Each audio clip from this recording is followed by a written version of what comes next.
I'm Umber Ahmad, founder of the award-winning New York City bakery Mah-Ze-Dahr.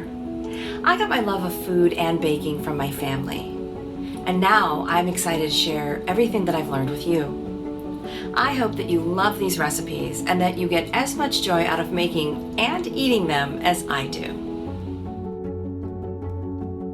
The pastry that I want to start with today are cream scones. And the reason why is because scones for me is my love language.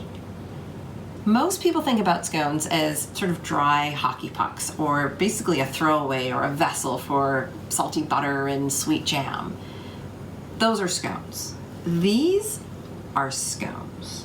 They're crunchy on the outside, they have a velvety, pillowy texture inside, and then as you're chewing, you get a chocolate chip, or you get a cherry, or you get a little bit of sweetness in there mixed in. That's a scone. So let's make them. The first thing I like to do before I start a recipe is make sure that I have all of my ingredients and my sort of utensils and tools ready to go. Then I'll preheat the oven to 425 or 400 if you have a convection oven, and then I want to line my pan. Because I legitimately use my toaster oven for everything, I'm going to use a toaster oven size pan, and I'm going to line it with a piece of parchment paper. You don't need to spray it or anything, just put the parchment paper down, or you can use a silpat.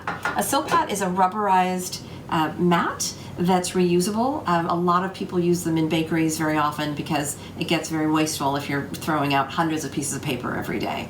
So you can put that down. It also helps you not have to have a lot of cleanup, which is my preference because it gets me faster from here to here without a lot of work in the sink. Then I'm going to go ahead and put all of my dry ingredients into a bowl. If you received our scone mix, then you're just going to take the dry mix and pop it into the bowl. And if you're trying to make them from scratch, we're going to have all of the ingredients listed in the comment section of the video. If you heard a little bit of growling, it's not my stomach, although that is probably a really good guess. It's our French Bulldog Toro, and she's also very excited about the scones. Now that I have all the ingredients in the bowl, one of the things that I learned from my gram growing up, who taught me how to bake, was to always put either a towel or a napkin folded underneath, and it gives it a little bit of stability so that the bowl's not kind of moving everywhere as you're getting in there and kind of working with the ingredients. You have the dry ingredients in the bowl. Go ahead and take a whisk and just mix them up a little bit. So if you've measured everything in, you want to make sure that you evenly distribute the baking powder and the salt and the sugar into the flour. Also, you want to make sure that you've broken up any lumps or any clumps that might be in there. Once you've done that, the next step is to go ahead and put in the butter. So all of the butter should be cold. You want to keep it in the refrigerator until right before you're ready to use it. And you're cutting it up into like centimeter cubes, sort of like half-inch cubes, and you're going to go ahead and pop it right into your mixing bowl. The thing that makes scones really great and exciting and delicious for me, and I think for everyone who's had a Mah-Ze-Dahr scone, is the fact that it's got a lot of texture to it. The beauty of the inside of a scone is that it's almost like pastry crust. So if you are a fan of pie, which I am a huge fan of pie, my favorite part is the crust. It doesn't even matter what's inside. If the crust is perfect, everything else is amazing. And what makes a flaky crust is something that's a little bit nerdy, so bear with me, then is the temperature difference between cold butter and a hot oven.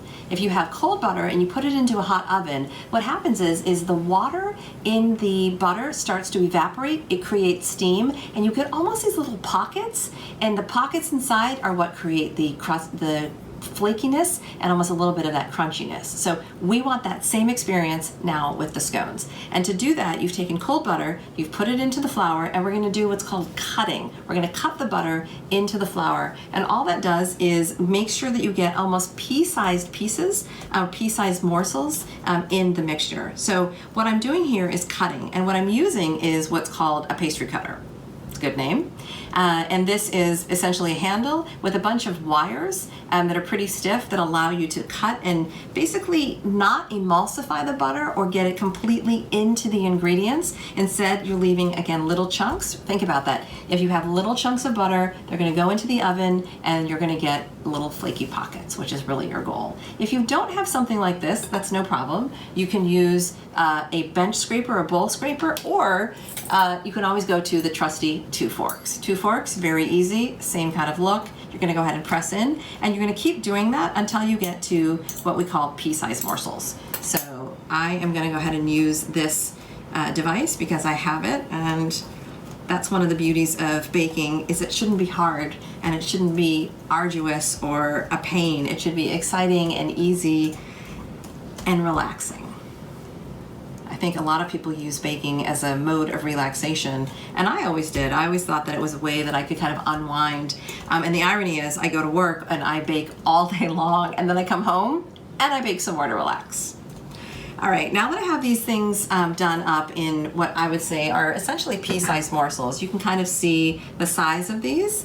I'm gonna go ahead and put in my mix-in. So I've decided to go with chocolate chips because I love chocolate chips. I legit eat chocolate every single day. I mean, even if it's just a couple of chocolate chips, I think there's something about having chocolate and enjoying that experience that just makes you happy. So once you've got your chocolate chips in there, you're gonna go ahead and mix them up. If you decide not to go with chocolate, no judgment. You can use the dried cherries, or you can use anything else. You could use toasted pecans.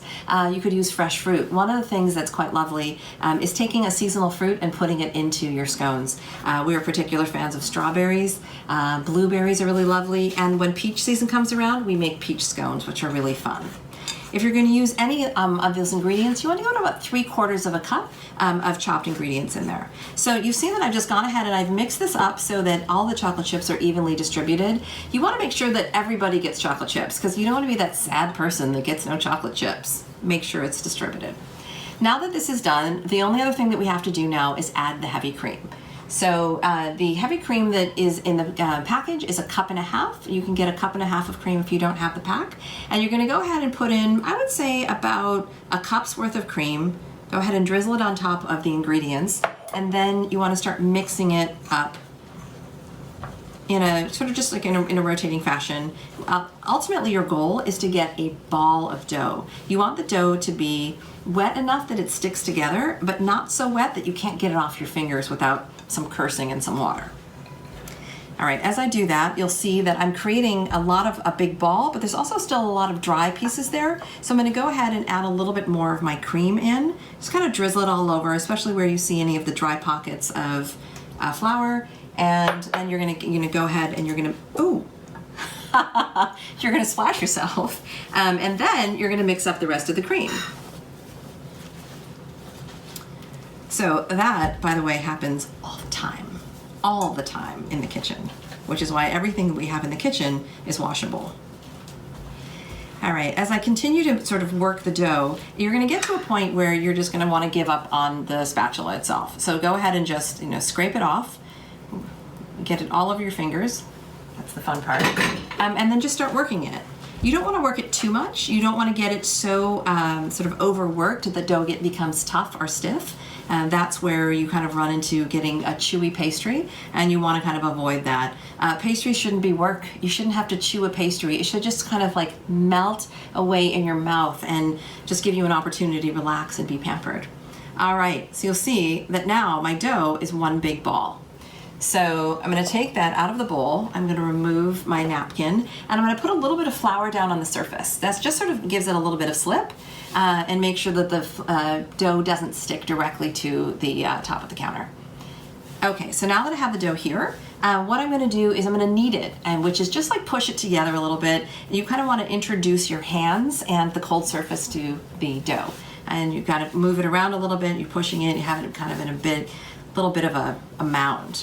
And then what we're gonna do is we're gonna make layers. And so essentially what that means is when you think about biting into something that's has a lot of sort of texture to it, it almost looks like it's been layered, and we're gonna do that here. And that's a very simple process. So you have the dough, and you're basically gonna fold it in half, and you're gonna rotate it 90 degrees. And then you're gonna fold it in half, and rotate it again 90 degrees. And you kind of press down in between each of the rotations. And then you've done that twice, do it a total of 6 times. So fold in half, rotate, fold, rotate, press, fold, rotate, and then fold, rotate. And if at any point in time it starts to stick to the surface, go ahead and add a little bit more flour so that it doesn't stick. All right, Now that we've done that 6 times, now you'll see, you can actually already see that you have layers, kind of striations in the dough, which is perfect. That's where you're gonna get all that flaky deliciousness. Once all of that's done, you're gonna go ahead and just kind of press it out into a circle. Get the circle to be about between, I would say, 6 and 8 inches. That sort of gives you a nice size to be able to get nice 8 scones out of one batch. So once you've gone ahead and gotten this into a circle like this, you want to use a knife to cut them.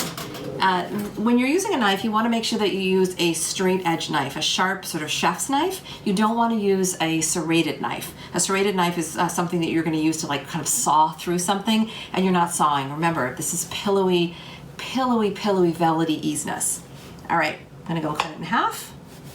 And then you're going to take this half and you're going to cut it again in half and again in half. So essentially all you're trying to do is you want to get 8 pieces about this size. And that's going to give you 8 scones. Once you've cut them, go ahead and put them on the prepared pan. And I'm only going to do 4 because if I did 8, I would eat 8. I'm going to go ahead and put 4 on this tray. And if you decide you don't want to put all of them in the oven at the same time, that's no problem. What you can do is you can take the dough that you haven't used, wrap it up tightly with a little bit of plastic, and put it into the refrigerator. You can bake them off the next day. You can also wrap them up in foil, and you can keep them for up to a month in the freezer. I'm a big fan of baking something sooner rather than later, but if you decide to keep them, it's always nice in case somebody decides to surprise you and come over, you've forgotten someone's birthday, you decide you want to treat someone or thank a neighbor. These are perfect for all those things. Once you have everything on your sheet tray, go ahead and take a little bit of granulated sugar and sprinkle it on top. You can be fairly generous with it. I mean, don't drown it, but you know, give it a nice covering. Once you've done that, what happens with the sugar in the oven is it actually creates a crust, which is incredible. So you have a crust now because of the sugar. Go ahead and put them in the oven, and you're going to bake them for anywhere from 18 to 22 minutes, depending on how well your oven works. So sometimes ovens a little bit hotter than others, and sometimes they're not even. So about halfway through your baking, rotate the scones in the oven to make sure that everything bakes evenly. They'll come out. You should let them cool for 15-20 minutes. I never let them cool. I take them straight out of the oven, and I'm willing to risk burning my mouth on hot chocolate chips. I'm willing to do all of that because all I want to do is eat one of these scones. So I made these just before we started talking this afternoon, and you can see already that this is a gorgeous texture inside. It's light, it's not heavy, it's not dense, and it doesn't need anything. You don't need to add anything to this. All you need to do is eat it.